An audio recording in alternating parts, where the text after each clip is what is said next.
Hello, St. Peter's. Welcome back for another library time. Guess what? It's almost Easter. We have just finished our virtual retreat today, and we are officially on spring break. So today I thought my friends and I would read you a fun Easter story. Would you like to hear it? All right, here we are. We have Ralph, Magic Monkey, my friend Daisy, and of course our Pig of Joy with her jar of joy, because we can always keep spreading our joy every day, right?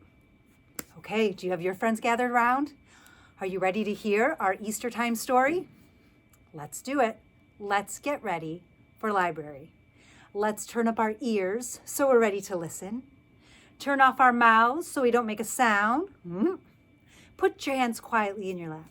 Take a nice big deep breath. And now we're ready for our story. This is one of my favorite Easter stories. It is called The Big Bunny and the Easter Eggs. And our author is Stephen Kroll and illustrated by Janet Stevens. Whoa, that Easter bunny is very big, isn't he?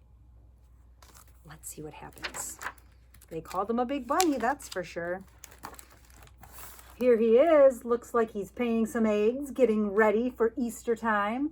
Look at all the baskets lined up. So exciting. Okay, Big Bunny, let's hear our story.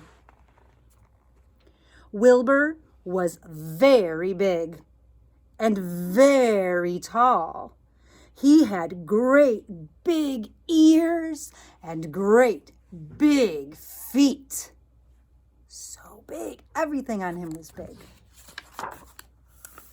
And that was why he was chosen to be the Easter Bunny. He was strong enough to carry lots of baskets of Easter eggs. His legs were long enough for him to cross a road in a single hop. And because he delivered his eggs the night before Easter, he never had to worry about being seen. Everyone knows you're not supposed to see the Easter Bunny. This Easter, Wilbur had done all his work early. He'd woven lots of new wicker baskets. He dyed the Easter eggs and painted them with pretty designs. He'd made lots of jelly beans and chocolate candy. Everything was ready to deliver. Only on Easter Eve, Wilbur got sick. Oh no. Look at him. He's so sick in bed. This is not good. His head was stuffed up and his nose was runny. His throat was sore and he had a fever. Oh, his eyes were red and his ears hurt. Wilbur lay on his bed and groaned. Who was going to deliver the Easter baskets? Oh no. Hours went by. It was getting very late. Wilbur's rabbit friends came and banged on his door. "Wilbur!" shouted Hector. "Wilbur! You have to get going!" "Wilbur!" shouted Francine. "Wilbur, it's after midnight!" "Wilbur!" shouted Charles and Henrietta. "Wilbur, if you don't go soon, the children won't have any Easter eggs." So here he is sick in bed, and there they are outside of his house, trying to wake him up. They don't know how sick he is. "I know," moaned Wilbur, "but I can't get up. I'm too sick." Wilbur's friends banged on the door some more, but Wilbur felt too awful to listen. He took some more medicine, rolled over, and fell back to sleep. Charles and Henrietta talked things over with Hector and Francine. Something had to be done. If Wilbur wasn't going to deliver the Easter eggs, they would have to deliver them for him. Hector and Francine loaded themselves up with Easter baskets. Charles and Henrietta did the same. The baskets were so heavy, they could hardly walk.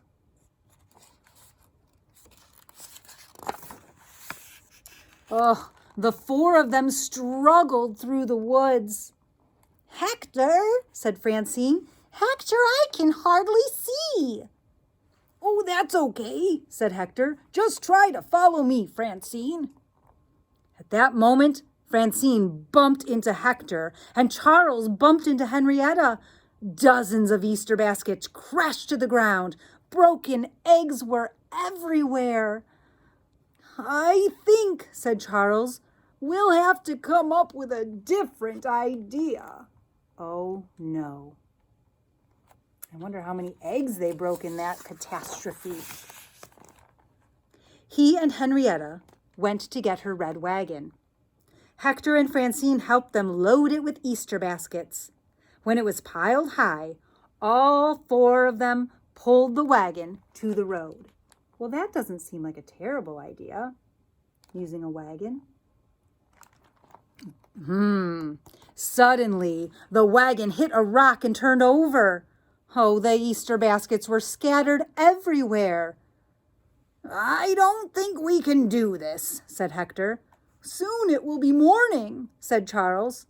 "Oh, we'll have to make Wilbur get up," said Henrietta. So they've tried 2 times already, and they're not having very much luck. When his 4 rabbit friends got back to his burrow, Wilbur was still asleep. As they pounded on his door again, he opened one eye. "Wilbur!" shouted Charles. "Wilbur, you have to deliver the eggs yourself." "Wilbur!" shouted Francine. "Wilbur, there isn't much time left." Wilbur lay in bed grumbling. He blew his nose and coughed. Hector and Francine ran into the burrow and dumped Wilbur on the floor. They dumped him right out of his bed. Here he is. "All right," he said. "All right, I'm coming."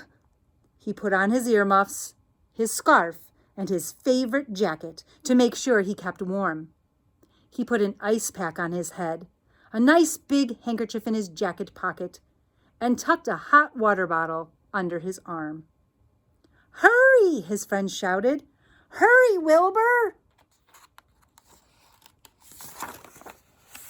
Wilbur shuffled to the door. "I'm going to do this because it's my duty," he said, "but you're going to have to help me." "Of course," said Hector. "Certainly," said Francine. "We're your friends," said Charles and Henrietta. Together, they helped Wilbur load himself up with Easter baskets. In a moment, there were baskets up and down his legs and around his ears. Finally, he was ready. Wilbur struggled out into the woods with his friends, pulling the red wagon behind him. He knew he'd have to hurry. It was almost daylight. But his joints ached, and his head hurt. His nose was running, and his cough was getting worse. Oh, no, he just doesn't feel well. Look at, they had to stand on stools and ladders to get all of the baskets onto Wilbur. See how much bigger he is than they are? That's why he's the Easter Bunny. He thumped up to the first house. Everyone was fast asleep. He left 2 baskets of eggs on the front doorstep. So far, so good. At the next house, he crept inside and left a basket by a little boy's bed. When he got outside, the sun was rising, and a paper boy was bicycling into the driveway. Wilbur froze. He was much too tired to run. Oh, the boy was sure to see him. Oh, no. At that moment, Francine jumped up and grabbed the newspaper out of the boy's hands. She tossed it to Hector, and the 2 of them thumped off across the yard. "Hey!" yelled the boy. "Come back with that newspaper!" And he ran after Hector and Francine, allowing plenty of time for Wilbur to escape. See what they did? They started tossing it back and forth because the paper boy can see them because they're not the Easter bunny. They didn't want him to see Wilbur. When the group was back together and Wilbur had caught his breath, he thanked Hector and Francine for saving him. But before he knew it, he was in trouble again. Oh boy, what's going to happen this time? 3 hours later, he was leaving a little girl's room when he had to sneeze. He reached for his handkerchief, but not in time to prevent a huge achoo! The little girl sat up. Wilbur dove under the bed. His ears and his feet stuck out. See his ears here and his feet here?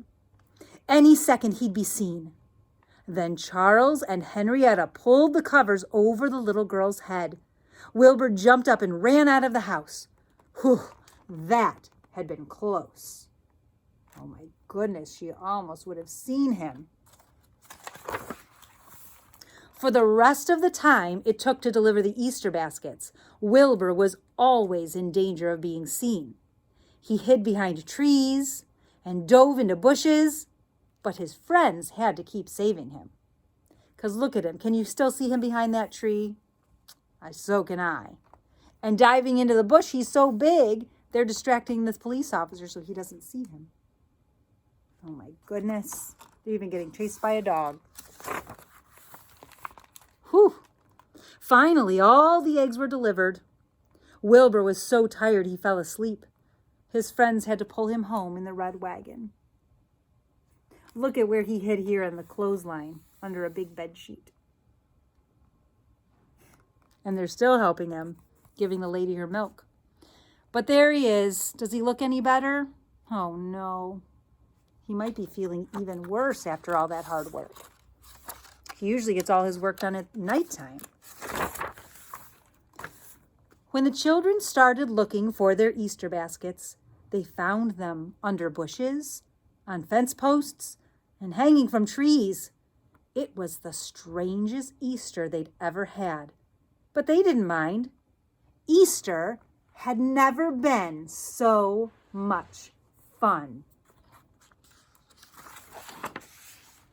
And here's Wilbur. He just fell right asleep in his chair. There's one last Easter basket hanging on the branch outside. So let's go back and take a look. What does that remind you of? See all the kids hunting for their baskets and the eggs?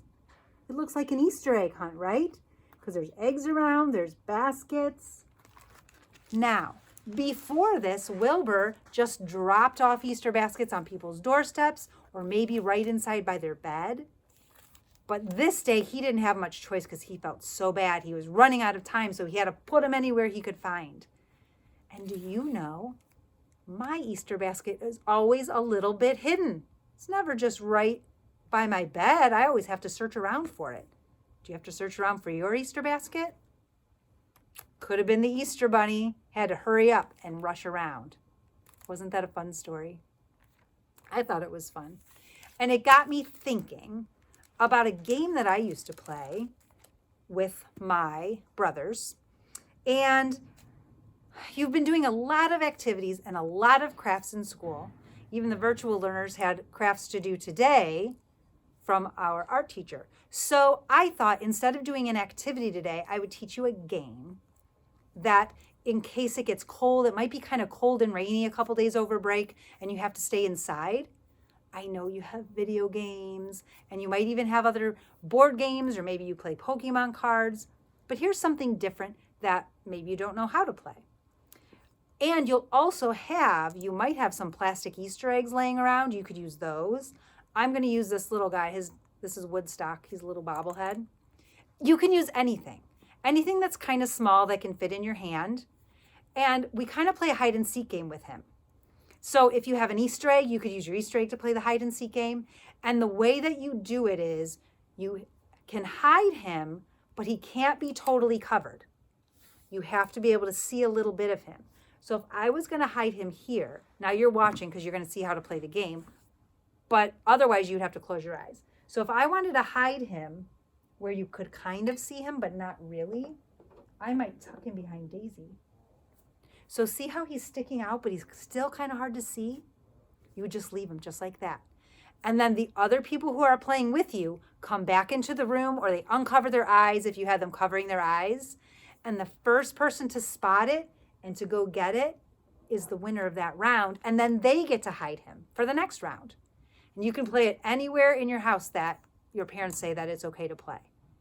So remember, you're not covering it completely. I'm not going to totally put it under where Joy would be on top and you can't see Woodstock at all. That's not fair. You always have to have a little bit of that thing or whatever you're using, that toy peeking out, right? So if I hit him too well under Ralph and you can't see him, that's no good. But if I hit him where he's peeking out, maybe from under Magic Monkey, you might not notice him right away, but there he is. So that's a little game you could play over this Easter break on any day. And you know what? Kids who are really little can learn how to play this game. Older kids can play, teenagers can play, even moms and dads. So it doesn't matter what age you have in your house, everyone could get in on the fun. So that is a little game for you to play with your leftover Easter eggs. Maybe you'll get a little stuffed little chick or something. You could play with that. That would be fun. So that is what I'm going to leave you with today. But we still have to spread our joy. Are you ready, Joy? Me too. I can't wait to see how we'll spread our joy today. Mix them all around. See if we can grab one. What did we find? Oh, my Aunt Mo thought of this one. Call your grandparents. Now, some of you might be lucky enough to get to see your grandparents. A lot of people are getting their vaccines and it's getting to be safer for your grandparents to come see you. So if you get to see them on Easter, that's amazing. But if not, what a great way to spread some joy. Call your grandparents. Tell them you're thinking about them. Maybe you can tell them about all the fun things you've done at school this week. I know the students at St. Peter's in our little wing, they got to have an Easter egg hunt. We made all sorts of crafts and projects, and we even had a retreat today where we heard some messages from the special people in our building. So call your grandparents, fill them in on what's going in, and I guarantee they'll have a smile, and so will you. All right, boys and girls, I will put up a video next Wednesday during our spring break. We'll have a fun spring break story and activity to do, okay? So until then, you're going to get to do all of your fun Easter things. Maybe by next Wednesday, you'll be a little bit bored and need some entertainment, and I will be here to help you with that, okay? All right, I hope you loved our story, The Big Bunny and His Easter Eggs. Don't forget to wait for that Easter bunny, but you're never going to see him. Call your grandparents, spread some joy, and I wish you all a very happy Easter. Keep spreading that joy.